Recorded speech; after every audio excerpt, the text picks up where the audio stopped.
Gusto din lamang ni Senator Marcoleta na lagi siyang bida bilang dating chairman man ng BRC o sa usaping West Philippine Sea o anumang issue involving China o dili kaya ay sa usaping restitution na mag-asawang Diskaya, siya na nga ang tunay na bida sa aking magiging pahayag sa mga sandaling ito ngayong hapon. We recognize Senator Panfilo Ping Lacson. The President Pro Tem, Senator Ping Lacson, is recognized.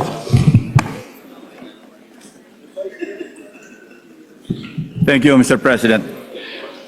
Mr. President, distinguished Majority Leader, thank you for allowing me to have the floor on a matter of personal and collective privilege.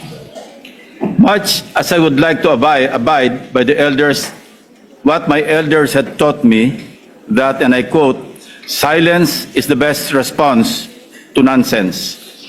I'm constrained to take the floor to set the record straight and correct the prevarications spewed on this very floor by one of our colleagues, namely Senator Rodante Marcoleta.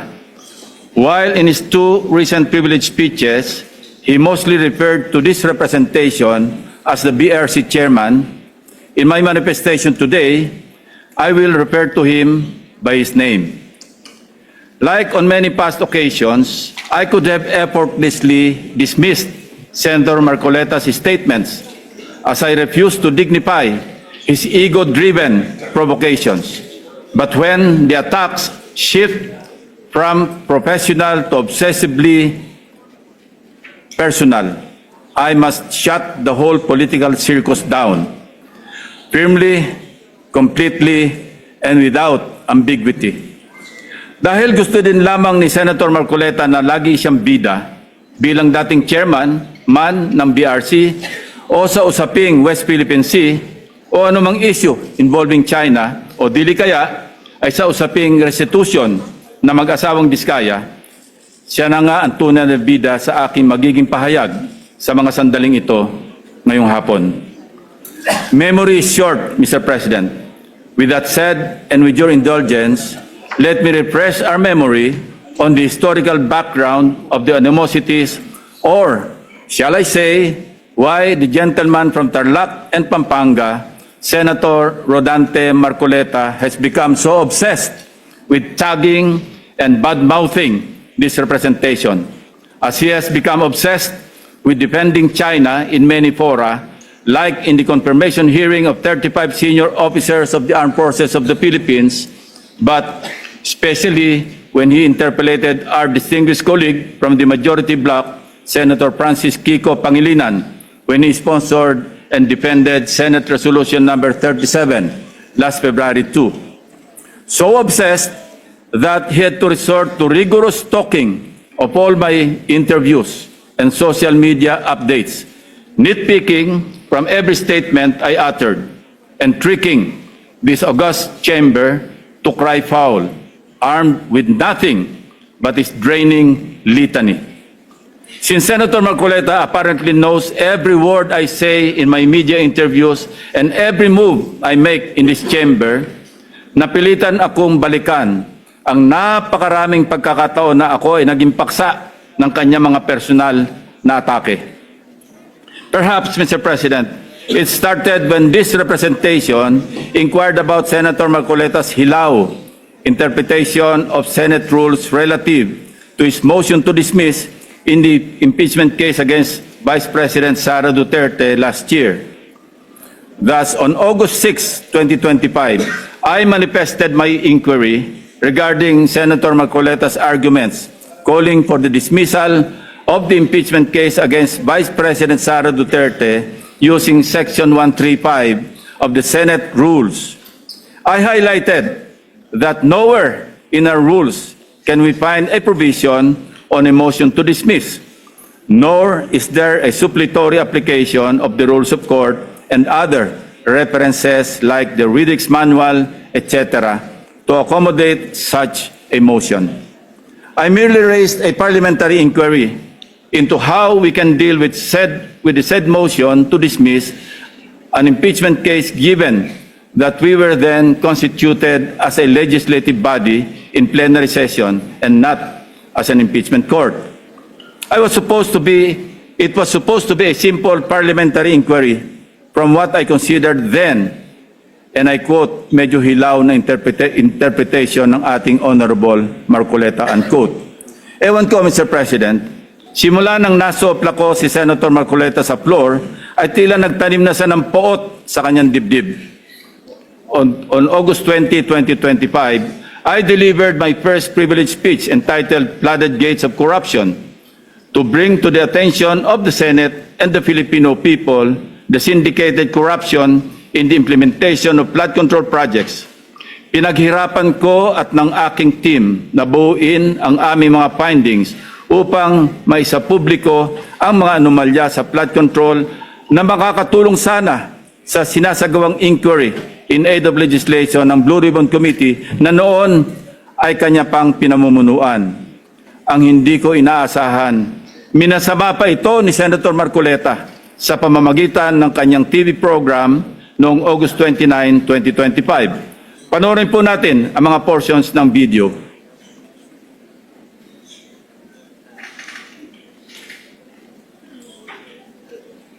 Ngayon, isang major committee yung Blue Ribbon, bawal na yung gagawa ka pa ng sarili mong pagpapahayag. Lalong-lalo na kung doon sa pagpapahayag mo, parang uulitin mo yung mga bagay na dapat sana doon na ihayag doon sa naunang pagtalakay. Para may sarili kang expose, may sarili kang version. Oo, Isang major committee. hindi dapat na ginawa pa yun. Kumbaga, kalabisan na yun.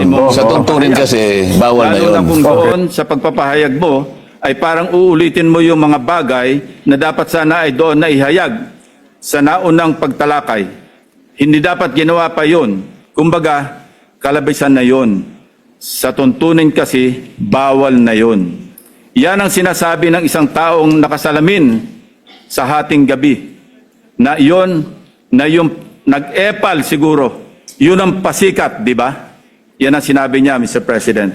Mr. President, tulad ng kanyang motion to dismiss, nag-imbento na naman ng hilaw na rule si Senator Marcoleta. Kahit pagbali-baligtarin natin ang rules of the Senate, walang nagbabawal sa kahit sinong senador na magpahayag sa pamamagitan ng privilege speech kahit tinatalakay na sa komite ang paksa tulad ng flood control. May natapakan po ba akong ego sa aking privilege speech na naglahad sa kauna-unahang pagkakataon ng mga konkretong ghost at substandard flood control projects? May nasagasaan po ba akong pride sa pagpapangalan sa mga sangkot sa anomalya na sina Bryce Hernandez, Henry Alcantara at iba pang personalidad sa kauna-unahang pagkakataon? If yes, I refuse to apologize and feed on Senator Marcoleta's ego and pride. On September 9 last year, after the leadership change and subsequent reorganization of Senate committees, including the Blue Ribbon Committee with me as its chairman, hindi na lalo nakamove on si Senator Marcoleta. I was met with a barrage of undue criticisms by the former chairman, Senator Marcoleta. Much of it characterized by a profound lack of respect for both this representation and the Blue Ribbon Committee. During the 23 September 2025 public hearing of the Blue Ribbon Committee, Senator Marcoleta disrupted the proceedings when he raised what he called a prejudicial question on my impartiality as the chairman, following a media interview where I simply answered a question about which among the source persons, in my opinion, between his favorite Diskaya couple and Bryce Hernandez of the famed BGC Boys appeared more credible. Siguro, nakakalimutan na ni Senator Marcoleta ang cases assigned for reading nung nasa law school pa siya. The Supreme Court in the case of Berbari versus Honorable Pedro Concepcion, GR number 16189, February 26, 1920, the court explained that, and I quote, prejudicial question is understood in law to be that which must precede the criminal action, that which requires a decision before a final judgment is rendered in the principal action with which said question is closely connected. Not all previous questions are prejudicial, although all prejudicial questions are necessarily previous. Hindi ko na nga siya pinatulan sa issue na yon para hindi ma-disrupt ang pagdinig kahit mali-mali dahil sa pagsasaalang-alang sa kanya bilang isang abogado na dapat ay alam niyang applicable lamang ang prejudicial question sa mga criminal cases. Well, dapat. He exposed his ignorance as a member of the bar, particularly on the revised rules on criminal procedure, even as he invoked the issue of impartiality at the top of his voice and out of order and decorum, continuously interrupting the chairman and everybody else, while shamelessly appearing to act as counsel for the Diskaya couple, without even disclosing before the committee members that one of his family members was an independent director of insurance companies that provided bonds for contractors owned by the 207 billion peso flood control contractors, Curly and Sara Diskaya. Being a non-lawyer, Mr. President, I hate lecturing a lawyer, no matter how low he ranks among his fellow members of the bar, if I may borrow the words of former senior Associate Justice, Supreme Court Associate Justice Antonio Carpio. Since he is now asking for it, I also thought, as lawmakers, we may as well be educated in this regard. So, let me state for the record the following.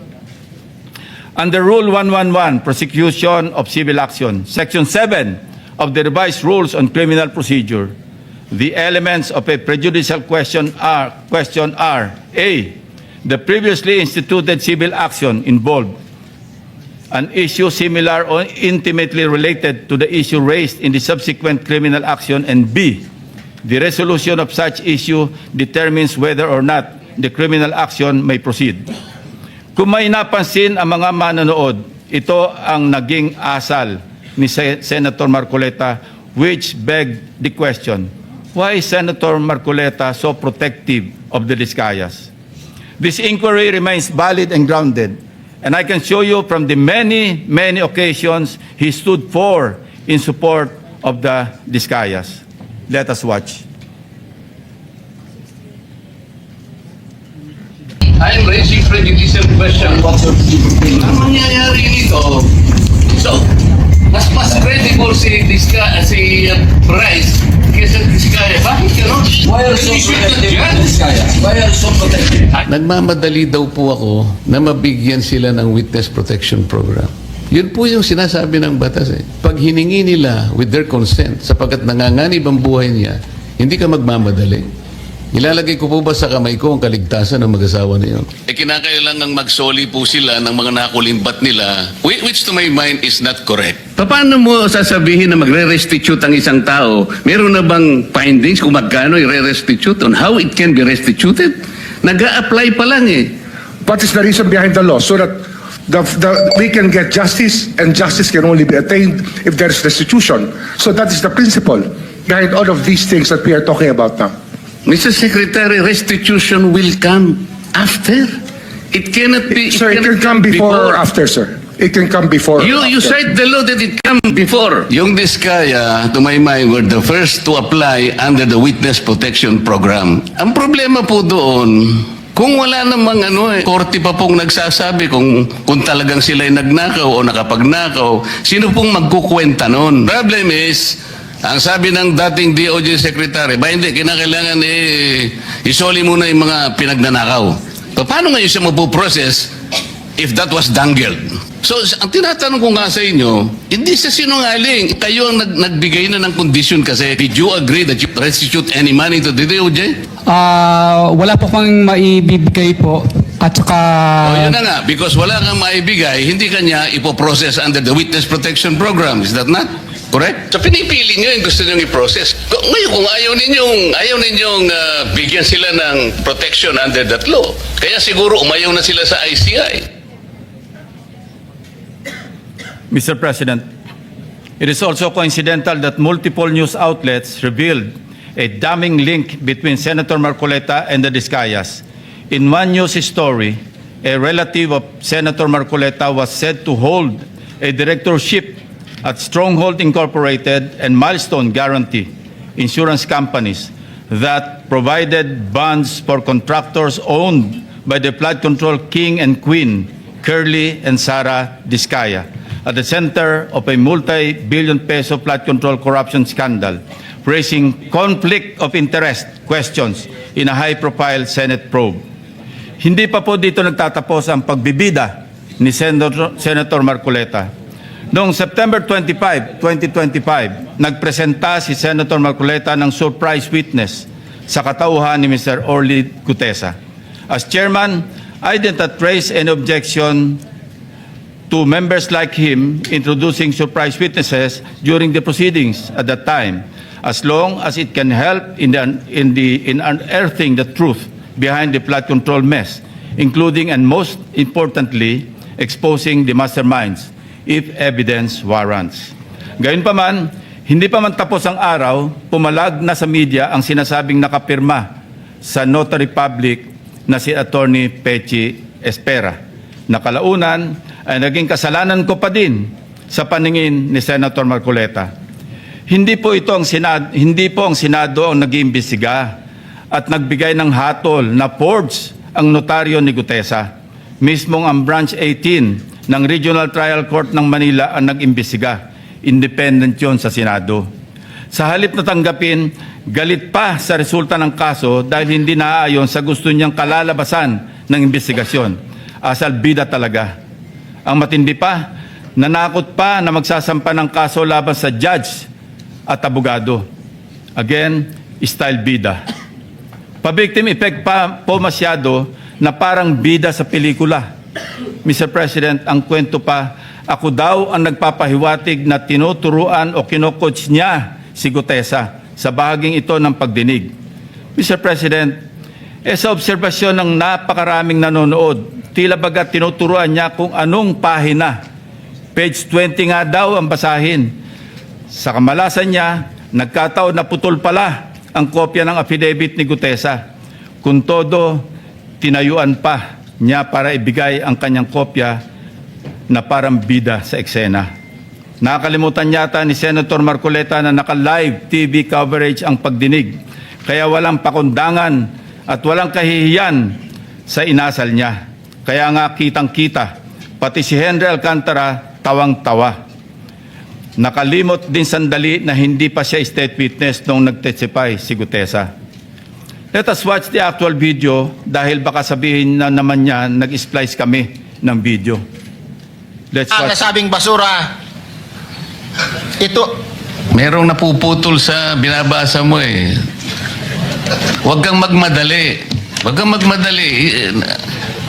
naputol na, Ulitin mo yung paragraph 20. wala na akong, hindi ko makita na putol na siya.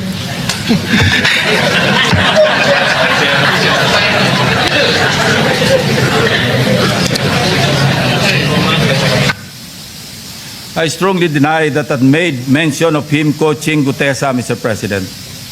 Ulitin ko, sakaling hindi pa rin talaga magets, tinanggap pa rin ng komite ang sinumpang salaysay ni Gutesa bilang valid at bahagi ng record dahil sa katotohanan siya ay personal na humarap at nagpatunay under oath ng nilalaman ng kanyang affidavit. Ang masama, Mr. President, tinanggap naman natin sa record ang testimonya ni Mr. Gutesa. Hindi pa rin tumitigil sa kakareklamo si Senator Marcoleta.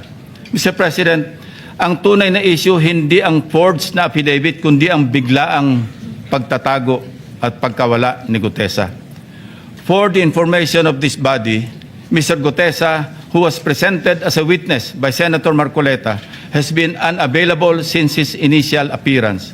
Moreover, the committee made the option for Senate protection available to him, but he declined as evidenced by his signed waiver. And we are dutiful in locating him, Mr. President. Pinuntahan namin ang lahat ng addresses para mayabot ang imbitasyon ng komite and even rigorously visited our CCTV camera footage. Again, displaying his obsessiveness for the nth time, Senator Marcoleta even lambasted me by implying that I was surveilling his office. Galit na galit.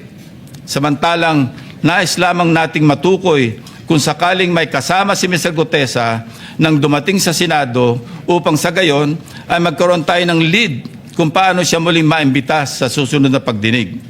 Hindi ko na nga pinalaki ang aking mga obserbasyon sa paksang ito, Mr. President. Sa halip, sinubukan pa rin naming hingin ang kanyang tulong sa paghahanap kay Sergeant Gutesa. Again, Senator Marcoleta in his TV show ranted against me. Let's watch. Tatanungin ko siya, bakit mo kinur sa akin to? Iniinsulto mo ba ako? Parang insulto naman sa akin yun. Ba't mo ikukor sa akin? Sino ka ba? I dare ask, Mr. President, if a committee member brings a witness bearing such damaging allegations, does the burden of transparency not follow? Is it not just proper to cooperate with the committee regarding his whereabouts? Why then does Senator Marcoleta find my position so offensive? On many occasions, Senator Marcoleta made statements that undermined the authority and collective integrity of the committee. Mukhang aabutin tayo hanggang bukas kung iisa-isahin ko pa lahat ang katakot-takot na pag-alipusta ni Senator Marcoleta sa komite na kinabibilangan din naman niya. He continued the same litany in his speech yesterday, Mr. President. Let me count and rebut it once and for all. 1. On the release of the minority report. Tahasang pinagmamalaki ni Senator Marcoleta ang minority report for the lack of better term, he said, sa kanyang nilabas noong December 10, 2025, na siya ring naging paksa ng kanyang litanya kahapon. For his information, I wish to underscore a part of Section 22 of the Senate Rules shown on the screen, which states that, and I quote, concurring and dissenting reports may likewise be made by the members who do not sign the majority report within 72 hours from the approval of the report. Napakalinaw naman po, Mr. President.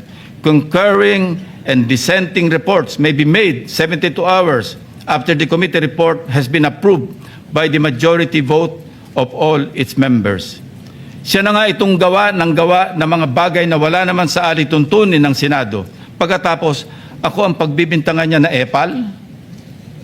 He even had the audacity to declare, and I quote his speech, a submission anchored on the same hearings, 3 of which he actually presided, the same resource persons, and the same affidavits.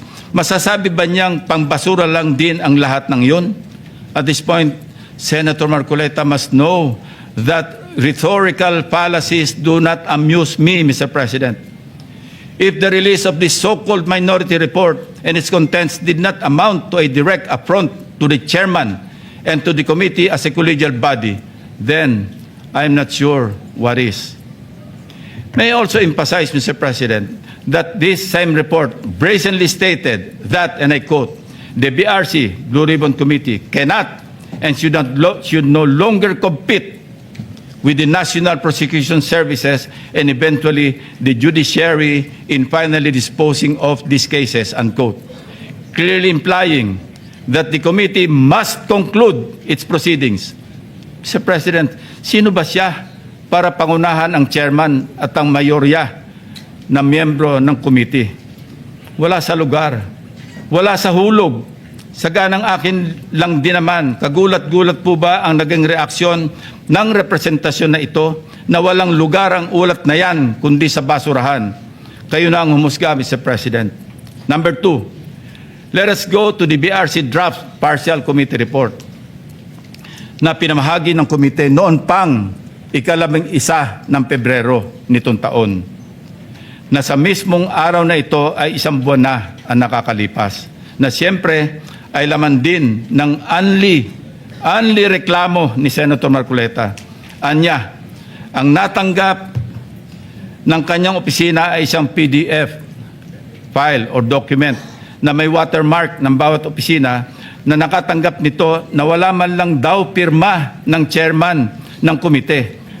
Natural, walang pirma dahil advance copies lang naman ang pinadala namin sa opisina ng lahat ng members. Common sense naman po, Mr. President, na binigyan ng soft copy ang bawat miyembro upang madaling mabasa at mapag-aralan ng lahat ng nilalaman nito simultaneously. Properly informed naman po ang mga staff ng mga senador na available mula sa aming opisina ang pisikal na kopya na lagpas 400 pages ng committee report upang mapirmahan sa hudyat ng mga ginagalang na miyembro ng committee. Ang ating inisyatibo upang pabilisin ang tamang proseso ay talagang masama pa rin sa paningin ni Senator Marcoleta. Tulad ng ginagawa din naman ng ibang miyembro ng komite, panay din ang follow-up namin sa kanyang opisina na kung nais na ba niyang pumirma sa printed copy ng report, kahit ay dissent remark ay wala siyang ginawa. Bakit ngayon ay maghahanap siya ng Blue Ribbon Committee report na nakatenga sa kanyang opisina nung isang buwan pa? Incidentally, as of yesterday, only Senator Bam Aquino has affixed his signature on the partial committee report. It goes without saying that I respect each and every member's decision when they will sign the report, if at all. What I despise is Senator Marcoleta's audacity to lie about his inability to sign the same by citing an untruthful reason for not signing, Mr. President. Number 3, pinipilit niya rin na ilabas ko ang listahan ng 67 contractors. He said in his speech, and I quote, in his press release dated August 10, 2025, posted on the Senate website, the BRC chairman disclosed that House members called him and that he had a list of 67 congressmen who are contractors. Yet, he did not summon them to any BRC hearing. Why did he not name them to be fair to the rest of the members of the House of Representatives? Ito po ang tunay na splice, Mr. President. Kung babasahin lang po ni Ginoong Marcoleta ang susunod na sentence, malinaw na malinaw po ito. And I'd like to paraphrase. Lacson clarified that he merely asked a congressman friend from the lower house and that, again I quote, I chuckled and said, I don't have a list. Ulitin ko po, noon at hanggang ngayon, kahit ipagpilitan at isplice ng kung sino, wala akong listahan at wala akong sinasabing may hawak akong listahan ng mga tinuguroang contractors. Wala akong pangalan. Alam mo yung 67 na contractors na naging congressmen or yung congressmen contractors, nakuha ko yan sa isang member ng House noong kasisimula pa lamang ng 19th Congress 2022. Number 4, madiin din po ang pag-question ni Senator Marcoleta sa interparliamentary courtesy.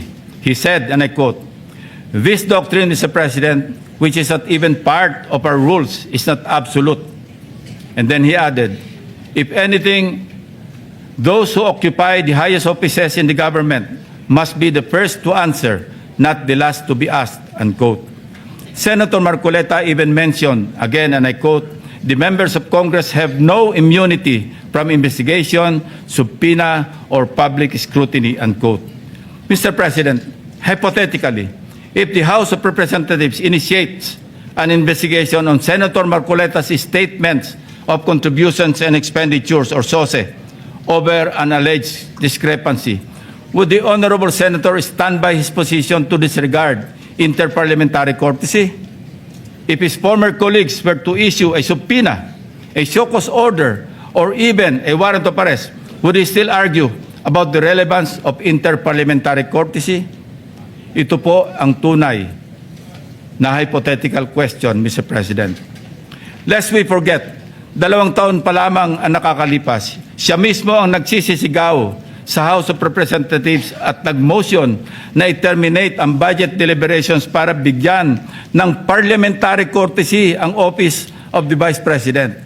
In his words, Mr. President, Parliamentary procedures, Madam Chair, grow from or are enriched by traditions, experiences, and precedents.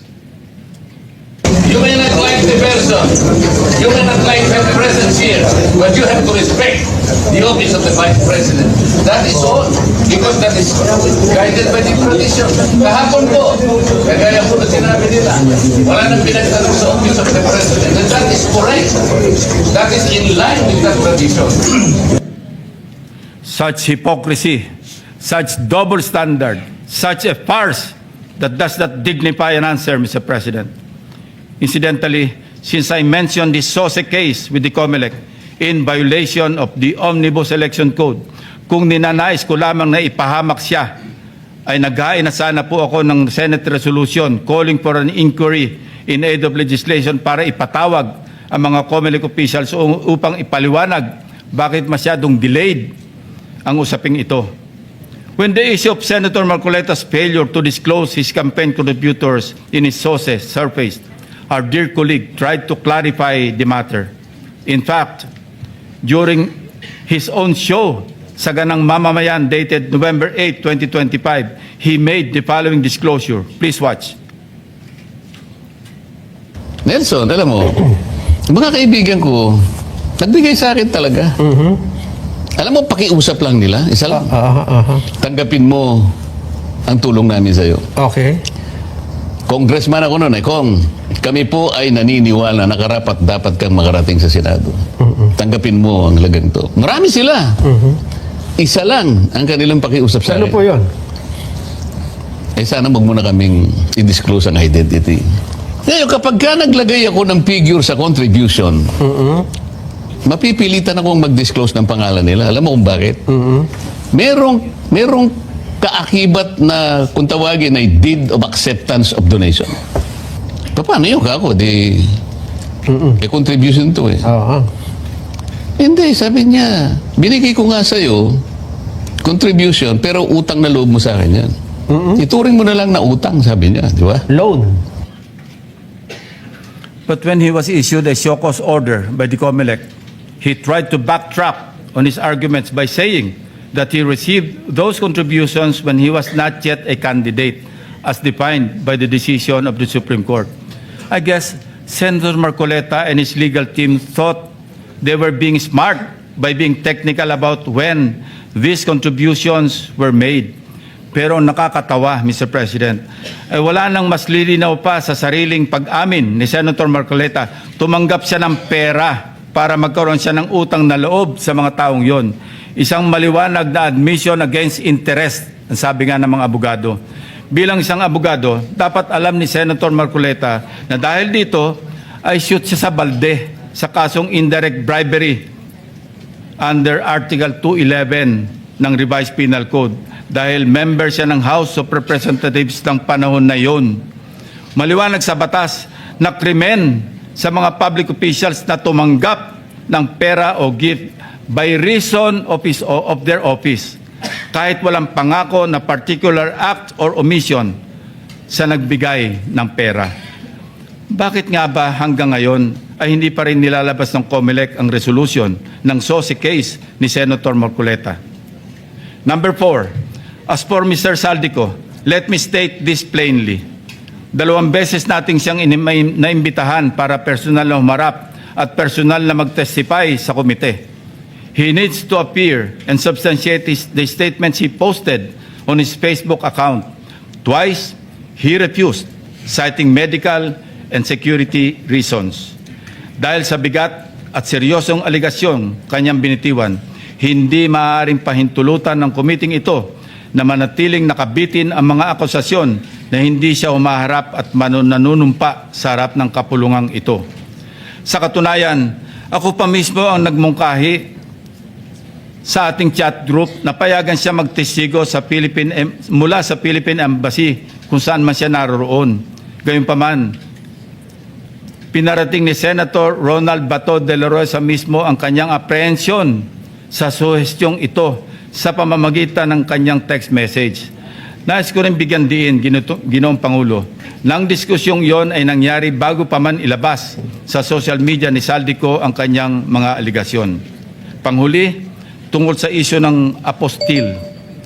Ang isang apostille affidavit ay hindi kailanman maaaring maging alternatibo sa personal appearance.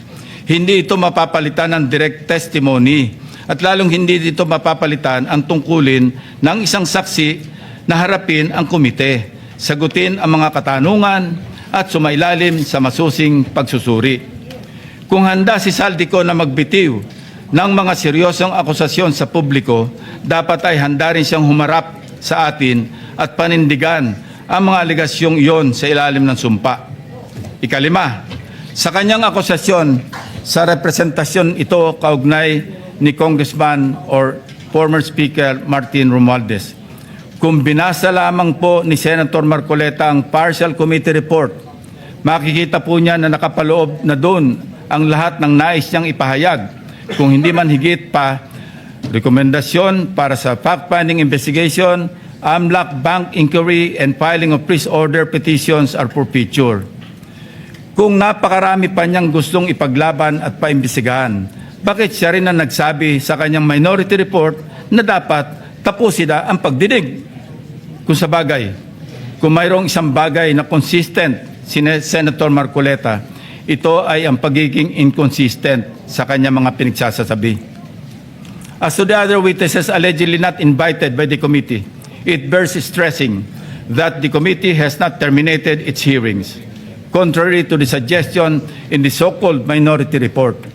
The intention at this stage is simply to have the partial committee report filed and sponsored in order to reflect the evidence received thus far and to allow the committee to consider the next steps, taking into account the views of the members on other areas that may be pursued as the path forward toward the eventual conclusion of the hearings. As to the other matters raised under the rules of the Blue Ribbon, the chairman serves as the chief executive officer of the committee and, as such, exercises broad discretion over matters pending before it, including the invitation of witnesses. Members may suggest witnesses or move for the invitation during a hearing, and if such motion is approved by the members of the committee, the same will, of course, be respected by the chair. Pang-anim, sa kawalang kamatayang i-give up ang KIG remark na umabot din sa isang full privilege speech upang ipangalandakan na ako ay nasa likod ng pag-splice ng kanyang video upang siya ay siraan. His statement, and I quote, verbatim, Mr. President, ang gawin natin po para madali, i-give up natin ang KIG. Then, mako-coordinate na natin lahat, unquote. Is that merely suggestive, Mr. President? Ito ay kasing kintab ng bumbunan na nasinagan ng tirik na araw sa tanghalin tapat, Mr. President. Sapat na ang kanyang hindi matapos-tapos na paliwanag na kesyo hypothetical daw, kesyo joke lang daw, ayon sa kanyang mga pahayag at kalaunan, gusto pa niya amyandahan o i-correct ang journal ng Committee on National Defense of the Commission on Appointments. Mag-ingat po tayo rito, Mr. President, sa kanyang gusto mangyari. Your Honor, being the chairman of the Commission on Appointments and some of us here as members, we must study diligently the legal implications of Senator Marcoleta's motion now pending before the Commission on Appointments. Anyway, going back to his i-give up natin yung KIG statement na in-splice ko daw, na marin kong pinabubulaanan, ang masasabi ko bilang analogy sa kanyang sitwasyon ay ganito. When one looks the same as when he does before going to bed at night, how can there be splicing? Inversely, Mr. President, when one looks different going to work during daytime from before going to bed at night, that's when splicing becomes evident. Matanong ko lang po, sino ngayon ang magaling mag-splice, Mr. President? Hindi ko kasalanan ng mga salitang nagmula sa sarili niyang bibig. May tawag nga dito ang mga Gen Z, classic case of gaslighting. Number 7, sangkatutak na ang mga pahayag ni Senator Marcoleta na napakalinaw na hindi pumapabor sa ating pambansang interes. Sangkatutak na rin ang mga nagbigay ng kanilang mga negatibong reaksyon. Ngunit sa hulit-huli, ako pa rin ang sinisisi ni Senator Marcoleta. He even went far beyond by debunking and undermining the historical facts about Tomas Cloma. Senator Marcoleta said, I was all wrong when I said that this frat list was discovered and consequently occupied and owned by lawyer and businessman Tomas Cloma, citing the principle of terra nullius or res nullius. It was for him a historical distortion. Curiously, Mr. President, these narratives align with those of the Chinese narratives, plucked directly from the People's Republic of China's Ministry of Foreign Affairs official website, Mr. President. Let's show the slides.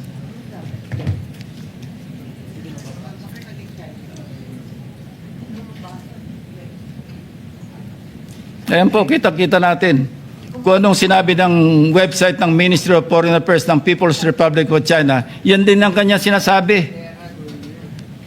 Now, Senator Marcoleta speaks of a pattern that he himself built in his head to discredit this representation. But if we backtrack the events that transpired in the past several months, one thing is crystal clear. When cornered by the fault of his own doing, he employs a diversionary maneuver, pathetically stretching the conversation, no matter how illogical, until people get drained and tired. Just as a squid squirts ink to darken the water and blind everyone around while it swims away, a person may throw out irrelevant issues, fake scandals, or emotional outbursts to distract the public from the actual evidence or the main point of an investigation. After all is said and done, I am tempted to ask these questions, Mr. President. On the West Philippine Sea, which side of the South China Sea is Senator Marcoleta on? On the anomalous graft-ridden flood control projects, is Senator Marcoleta for the Discayas or the people of the Philippines? I think we know the answers, Mr. President. Thank you, distinguished colleagues, and thank you, Mr. President. Majority Leader.